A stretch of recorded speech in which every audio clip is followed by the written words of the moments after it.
അമ്മ അമ്മ ഞാൻ പോയിട്ട് വരാട്ടാ. ഞാൻ ഓഫീസിൽ പോയിട്ട് വരാം. ശരി, കിടന്നോളേട്ടാ.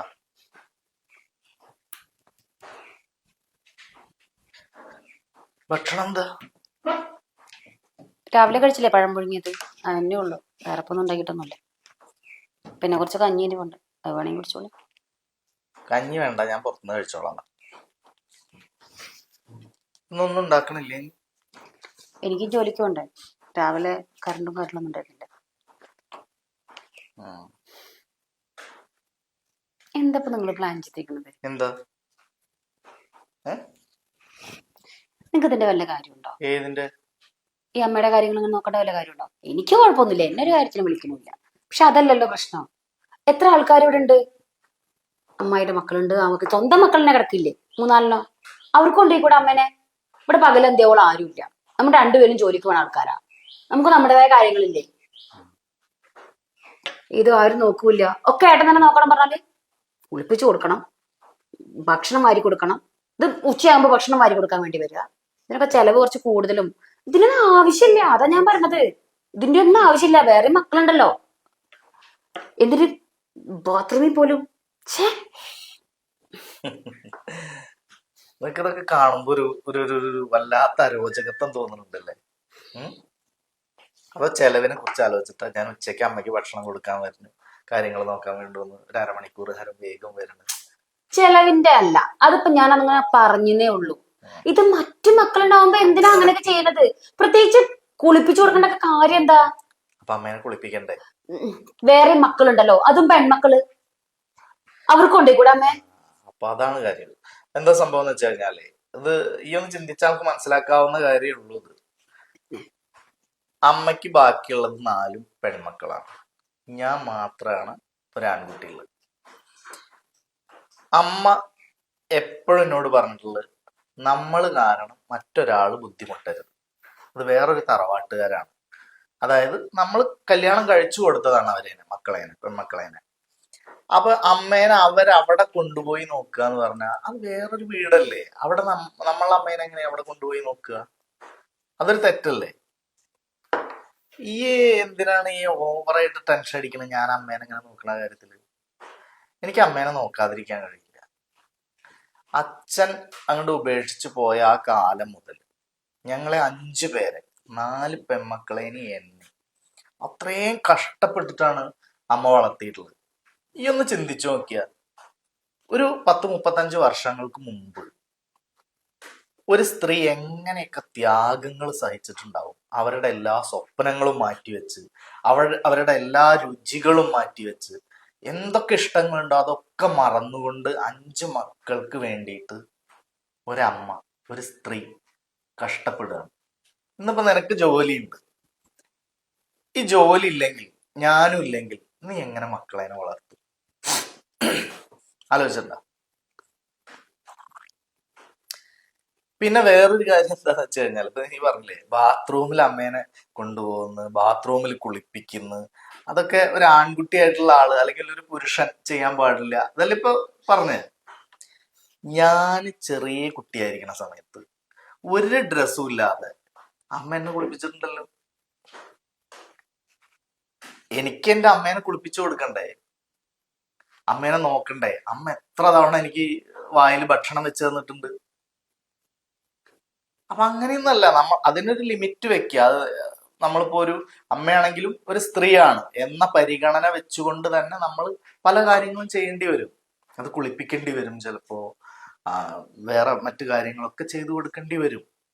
നിനക്കതൊരു ബുദ്ധിമുട്ടാവാതിരിക്കാനും നിനക്കതൊരു അറപ്പായിട്ട് തോന്നാതിരിക്കാനും വേണ്ടിയിട്ടാണ് അമ്മയുടെ ഒരു കാര്യത്തിലും ഞാൻ നിന്നെ ഇടപെടുത്താത്തത്. മനസ്സിലായോ? അപ്പൊ ഈ ഇങ്ങനെ ടെൻഷൻ അടിക്കേണ്ട കാര്യമില്ല ഈ കാര്യം ആലോചിച്ചിട്ട്. മനസ്സിലായോ? എന്താ മിണ്ടാത്തത്? ഞാൻ പറഞ്ഞതേ ഉള്ളു. മറ്റു മക്കളുണ്ടാവുമ്പോ പിന്നെയും പറഞ്ഞു മറ്റു മക്കളുടെ കാര്യം. മറ്റു മക്കള് പെൺമക്കളല്ലേ, അവര് വേറെ തറവാട്ടിലേക്ക് കല്യാണം കഴിച്ചതല്ലേ. അവരുടെ വീട്ടിലേക്ക് എങ്ങനെ നമ്മളുടെ അമ്മേനെ, ഈ കട്ടിൽമ കിടക്കുന്ന അമ്മേനെ എങ്ങനെ അവിടെ കൊണ്ട് ആക്കും? അതൊരു മര്യാദയാണോ? ഇനി അങ്ങനെ കൊണ്ടാക്കി എന്ന് വിചാരിക്കുക. ഇപ്പൊ ഏതെങ്കിലും ഒരു പെങ്ങളുടെ വീട്ടില് നമ്മളുടെ അമ്മേനെ, അമ്മ എന്തായാലും കിടപ്പാണല്ലോ, അവിടെ കൊണ്ടാക്കിന്ന് വിചാരിക്കുക. ആ വീട്ടിലത്തെ ആളുകളും അവരുടെ പരിസരത്തുള്ളവരും അവരുടെ കുടുംബക്കാരും നിന്നെ പറ്റി എന്ത് ചിന്തിക്കും? ഒരു മകന്റെ ഭാര്യയാണ്, അവള് ഇത് നോക്കണില്ല, പകരതാ പെൺമക്കളുടെ വീട്ടിൽ കൊണ്ടുവന്നാക്കിയിരിക്കണം, അങ്ങനെ പറയില്ലേ? അപ്പൊ അതിന്റെ മോശം ആർക്കാ? നിനക്കല്ലേ. ഇവിടെയാണെങ്കിൽ നീ നോക്കിയിട്ടില്ലെങ്കിൽ ഒരു കുഴപ്പമില്ല, ആരും ചോദിക്കാൻ വരില്ലല്ലോ. നിന്നോട് ആരെങ്കിലും ഇവിടെ വന്ന് ചോദിച്ചിട്ടുണ്ടാ എന്താ അമ്മേനെ നോക്കാത്തത്, അല്ലെങ്കിൽ അമ്മയ്ക്ക് എന്താ ഭക്ഷണം കൊടുക്കാത്തത്, എല്ലാം ഏട്ടൻ തന്നെ ചെയ്യണം? അങ്ങനെ ആരെങ്കിലും എന്റെ പെങ്ങന്മാര് പോലും വന്ന് പറഞ്ഞിട്ടുണ്ടോ? ഇല്ല. അപ്പൊ 4 പെൺമക്കളതിനെ അത്രയും പാഠങ്ങൾ പഠിപ്പിച്ച് നല്ല രീതിക്കാണ് ഞങ്ങളതിനെ വളർത്തിയിട്ടുള്ളത്. അമ്മ മനസ്സിലായില്ലേ? പിന്നെ വേറൊരു കാര്യം എന്താന്ന് വെച്ച് കഴിഞ്ഞാല്, ഒരു മാതാപിതാക്കൾ കുട്ടികളെ വളർത്തിയിട്ട് കഷ്ടപ്പെട്ട് വളർത്തുമ്പോൾ, അത് കഷ്ടപ്പെട്ടിട്ടല്ലെങ്കിലും എങ്ങനെയായാലും മാതാപിതാക്കൾ കുട്ടികളെ വളർത്തുമ്പോൾ അതിൽ പ്രത്യേകിച്ച് അമ്മയ്ക്ക് വലിയ സ്ഥാനമുണ്ട്. നമ്മൾ എന്ത് തിരിച്ചു കൊടുത്താലും, ഈ ജന്മം നമ്മുടെ ജീവൻ വരെ കൊടുത്താലും അതിന് പകരാവില്ല. അപ്പൊ നമുക്ക് കഴിയാവുന്നത് ഈ സമയത്ത് അവര് രോഗിയായി കിടക്കുമ്പോഴോ അതല്ലെങ്കിലും അവര് വേദനിപ്പിക്കാതിരിക്കുക, ഒരു ചീത്തവാക്ക് പറയാതിരിക്കുക, അവരെ പൊന്നുപോലെ നോക്കുക. അത് നമ്മളെ കടമയാണ്. പിന്നെ വേറൊരു കാര്യം എന്താന്ന് വെച്ച് കഴിഞ്ഞാല്, അമ്മയുടെ അടുത്ത് ഏറ്റവും വലിയ കടപ്പാടുണ്ടാവേണ്ട ആള് നീയാണ്, ഞാനല്ല. ഞാനിങ്ങനെ ഒരു പെൺകുട്ടീനെ ഇഷ്ടമാണ്, സ്നേഹാണെന്ന് പറഞ്ഞപ്പോ ധൈര്യമായിട്ടിരുന്നോ, ജാതി നോക്കണ്ട, മതവും നോക്കണ്ട, ഒന്ന് കൂട്ടിക്കൊണ്ടുപോവാ എന്ന് അമ്മയാണ് പറഞ്ഞത് ആദ്യം. ആ വാക്കായിരുന്നു എന്റെ ബലം. അതുകൊണ്ടാണ് ഇന്ന് ഞാനും നീ ഭാര്യയും ഭർത്താവുമായിട്ട് ഇവിടെ ഇരിക്കുന്നത്. വേറൊരു കാര്യം, നമ്മുടെ മക്കൾ ഇത് കാണുന്നുണ്ട്. ഞാൻ എൻ്റെ അമ്മേനെ നോക്കുന്നു, കുളിപ്പിക്കുന്നു, ഭക്ഷണം കൊടുക്കുന്നു, എല്ലാം നോക്കി കാണുന്നുണ്ട് നമ്മുടെ മക്കള്. ചെറിയ കുട്ടികളല്ലേ അവര്. അപ്പൊ അവരുടെ മനസ്സിൽ അത് വളരും, എങ്ങനെയാണ് ചെയ്യേണ്ടത് എന്നുള്ളത്. നാളെ നമ്മൾ ആരെങ്കിലും കിടപ്പ് രോഗിയായി കഴിഞ്ഞാൽ ഈ കുട്ടികളെ ഉണ്ടാവുള്ളൂ. അപ്പൊ അവർക്ക് തോന്നണം, എൻ്റെ അച്ഛൻ ഇങ്ങനെ ചെയ്തിരുന്നല്ലോ, പിന്നെ എനിക്കെന്താണ് ചെയ്താല് എന്നുള്ള ആ ഒരു തോന്നൽ കുട്ടികൾക്ക് ഉണ്ടാവട്ടെ. ഇനി ചെയ്തില്ലെങ്കിലും കുഴപ്പമൊന്നുമില്ല, നമ്മൾ നമ്മുടെ കടമ ചെയ്യുക, മാതൃകയാവുക. അവരത് മാതൃകയാക്കണോ വേണ്ടോ എന്നൊക്കെ ഉള്ളത് അവർ വളർന്നു വരുമ്പോ അവരുടെ സ്വഭാവ രൂപീകരണത്തിന്റെ കാലത്ത് അവർ തീരുമാനിച്ചോട്ടെ. നമ്മളതിനെ പറ്റിയിട്ട് ഇപ്പൊ ബോധർ ചെയ്യണ്ട. എന്തായാലും അമ്മ കിടക്കുന്ന റൂം വളരെ വൃത്തിയായിട്ടല്ലേ ഇരിക്കുന്നത്. ചില വീടുകളിലൊക്കെ നമ്മൾ രോഗികളെ കാണാൻ പോവാറില്ലേ, ആ സമയത്ത് എന്താ വീടിന്റെ റൂമിന്റെ ഉള്ളിലേക്ക് കയറാൻ പറ്റില്ല, അത്രയും സ്മെല്ലും വൃത്തിയായിട്ട് നോക്കാനിട്ടും പിന്നെ കിടക്കുന്ന സ്ഥലവും ഒക്കെ വളരെ മോശമായിട്ട് കണ്ടിട്ടില്ലേ ചില സ്ഥലങ്ങളിൽ? നീ തന്നെ എൻ്റെ അടുത്ത് പറഞ്ഞിട്ടില്ലേ ഇവിടെ അങ്ങനെ എന്തെങ്കിലും ഉണ്ടാകും, കുട്ടികൾക്കോ നിനക്കോ ഇവിടെ വന്നു പോകുന്നവർക്കോ എന്തെങ്കിലും അരോചകമായി തോന്നുന്ന ഒരു ചെറിയ സ്മെല്ല് പോലും ഉണ്ടാവില്ല. അത്രയും വൃത്തിയായിട്ട് അത് നോക്കുന്നുണ്ടല്ലോ നമ്മൾ. അതുപോലെ നീ വിഷമിക്കാൻ വേണ്ടി പറഞ്ഞതല്ല, പക്ഷെ നീ ഇത് മനസ്സിലാക്കണം.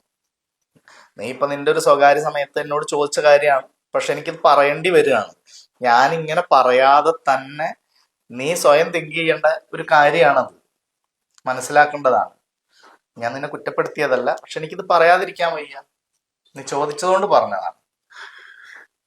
ഓക്കെ, സാറില്ലേ, പോട്ടെ. എന്നാ ശരി, ഞാൻ പോയിട്ട് വരാം. ഉച്ചയ്ക്കൊരു ഓട്ടം കൊണ്ടുവരാം. ഞാൻ ഉണ്ട്, അന്ന പോലെ.